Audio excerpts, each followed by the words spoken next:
Mais absolument pas en doute la motivation des étudiants. Ceci dit, vous le savez autant que moi, on sait que la crise sanitaire a un impact sur la situation des étudiants. Certains sont en grande précarité financière, d'autres c'est la détresse psychologique.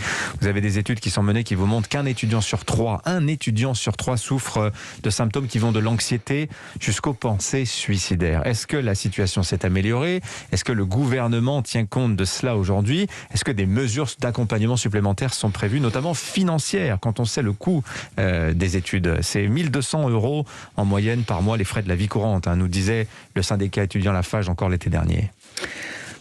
Pour le budget 2022, à titre d'exemple, c'est 3,3 milliards d'euros qui sont consacrés au soutien aux étudiants sous forme de soutien direct majoritairement.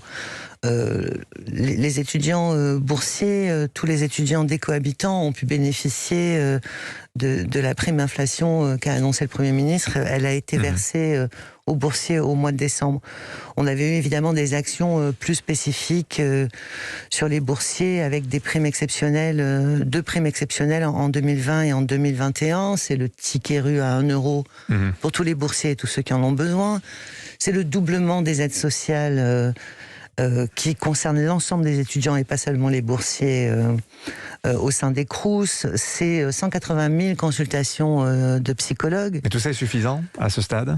Tout ça se poursuit et évidemment, comme je l'ai toujours dit, chaque fois qu'il y aura besoin d'avoir plus de consultations psy, eh bien, on s'arrangera pour que les étudiants puissent les avoir gratuitement. Oui.